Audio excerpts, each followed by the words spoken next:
Hello viewers, welcome back to my channel Jayanthi Nagarajan's World. இன்னைக்கு நம்ம 50-50 வடம் பார்க்க போகிறோம். அது என்ன 50-50 வடம்? ஒன்றும் புதுசு இல்லைங்க. இதில் வந்து 50% அரிசியும் 50% ஜவ்வரிசியும், அதாவது அரை கிலோ பச்சரிசி ஒரு புழுங்கரிசி எது வேணால் எடுத்துக்கலாம். அரை கிலோ பச்சரிசிக்கு அரை கிலோ ஜவ்வரிசி போட்டு ரெண்டையும் மிக்ஸ் பண்ணி நம்ம மிஷினில் கொடுத்து மாவாக அரைக்க போகிறோம். யூஸ்வலாக 5க்கு 1 ஜவ்வரிசி போடுவோம் நம்ம. நான் இதில் நிறைய ஜவ்வரிசி போட்டிருக்கேன், பாதி மடங்கு ஜவ்வரிசி போட்டிருக்கேன். அரை கிலோ ரேஷன் பச்சரிசி தான் நான் எடுத்திருக்கேன். அதுக்கு அரை கிலோ ஜவ்வரிசி போட்டு மிஷினில் கொடுத்து இந்த மாதிரி நைஸ் மாவாக நம்ம அரைச்சி எடுத்துக்கணும். இப்போது இந்த மாவை வச்சு எப்படி வடம் போடுறதுன்னு நம்ம பார்க்கலாம்.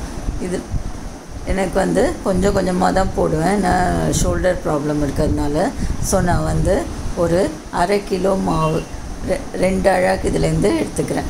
அந்த மாவில் வந்து ஒரு மாவு முழுகிற வரைக்கும் ஒரு 3 to 4 டம்ளர்ஸ் தண்ணி ஊற்றி நல்ல தோசை மாவு பதத்துக்கு நம்ம கரைச்சி வச்சுக்கணும்.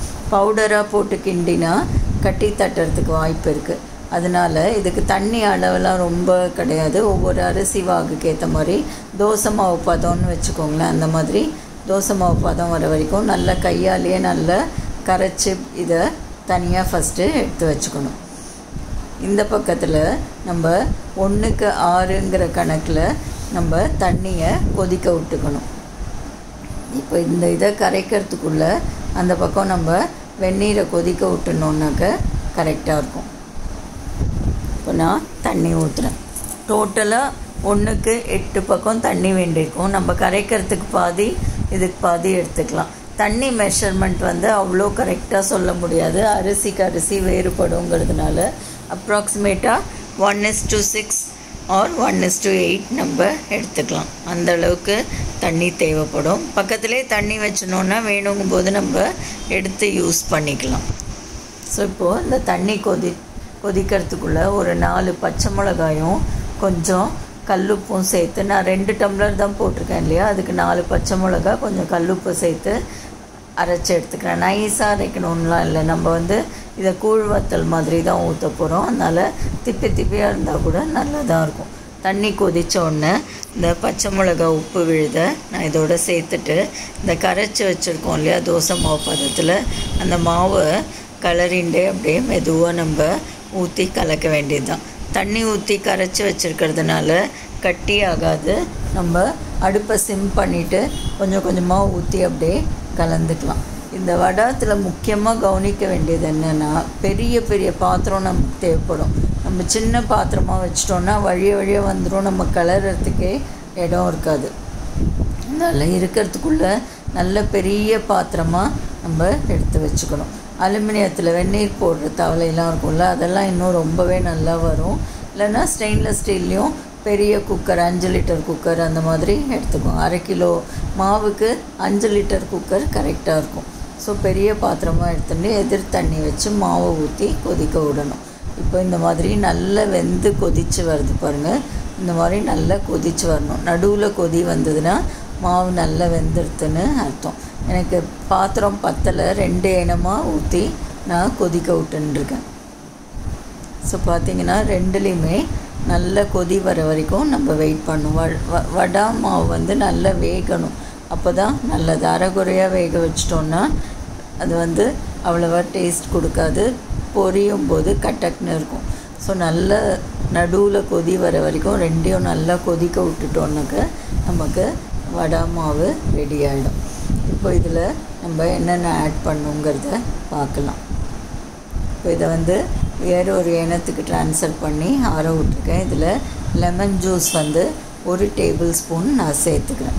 இப்போ நைட்டே இந்த மாவை கரைச்சி வச்சோன்னாக்க அது தானாக புளிச்சிடும். மறுநாள் லெமன் ஜூஸ் சேர்க்காமே கூட ஊற்றலாம். அது கொஞ்சம் லைட்டாக செவந்து போகுது, அதனால் மார்னிங்கே பண்ணிட்டோன்னாக்க லெமன் ஜூஸ் சேர்த்துக்கலாம். அதோட அடிஷன்ஸ் ஜீரகம், எள், ஓமம், அந்த மாதிரி யாருக்கு என்ன ஃப்ளேவர் பிடிக்கிறதோ அது நிறைய சேர்க்கலாம். நம்ம அது வந்து ரொம்ப டேஸ்ட் கொடுக்கும். பார்த்தா போடும்போது கொஞ்சமாக இருக்கும் நமக்கு, ஆனால் எவ்வளோ போட்டாலும் பொரிச்ச உடனே அது கண்ணுக்கே தெரியாது. அதனால் நல்லா தாராளமாகவே போட்டுக்கலாம். ஜீரகம் பிடிக்கும்னா ஜீரகம், எள்ளு பிடிக்கும்னா எள்ளு, அந்த மாதிரி எது வேணாலும் போட்டுக்கலாம் நம்ம. நான் இன்றைக்கி ஜீரகம் ப்ளஸ் கருப்பெள்ளு ரெண்டுமே போடுறேன். கருப்பெள்ளெல்லாம் பொரிஞ்சு வரும்போது அழகாக இருக்கும் பார்க்குறதுக்கு. ஸோ இது ரெண்டையும் போட்டு மிக்ஸ் பண்ணிக்கலாம். இதில் நம்ம கொத்தமல்லி, புதினாவை பொடியை நறுக்கி போடுறது அந்த மாதிரிலாம் கூட செய்யலாம், இலை வடாத்துக்கு பண்ணுற மாதிரி. இப்போ இது நல்லா மிக்ஸ் பண்ணியாச்சு, ஆறவும் ஆறிடுது.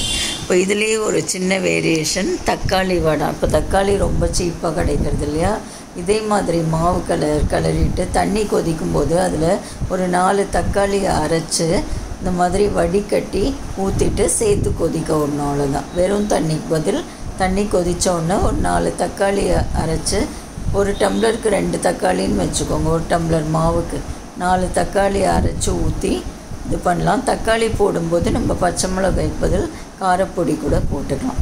இந்த மாதிரி நல்ல மாவு ரெடியானோடனே நல்ல வெயிலில் இந்த மாதிரி கூழ் வடை மாதிரி நான் ஊற்றிருக்கேன். ஜவ்வரிசி வடைலாம் பண்ணுவோம் இல்லையா, 2 டேஸ் நல்லா காஞ்சதுக்கப்புறம் கரகரகரன்னு சத்தம் வந்ததுக்கப்புறம் பொரிச்சு காட்டுறேன் பாருங்கள், எப்படி நல்லா வீசி பொரியறது பாருங்கள்.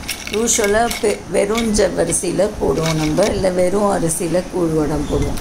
இது ரெண்டையும் மிக்ஸ் பண்ணி போடும்போது டேஸ்ட்டும் ரொம்ப நல்லா இருக்குது.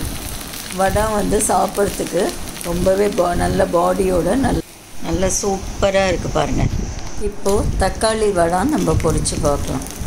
தக்காளி வடாமும் நல்ல சூப்பர் டேஸ்ட்டாக ரொம்ப நல்லா இருக்குது. மைல்டு புளிப்போட மைல்டு ஆரஞ்சிஷ் கலராக ரொம்பவே நல்லா வந்திருக்கு. நம்ம ரொம்ப தக்காளி போடக்கூடாது. 1 டம்ளர் ஜவ்வரிசி, ஒரு டம்ளர் மாவுக்கு 2 தக்காளிங்கிற கணக்கு வந்து கரெக்டாக இருக்கும்.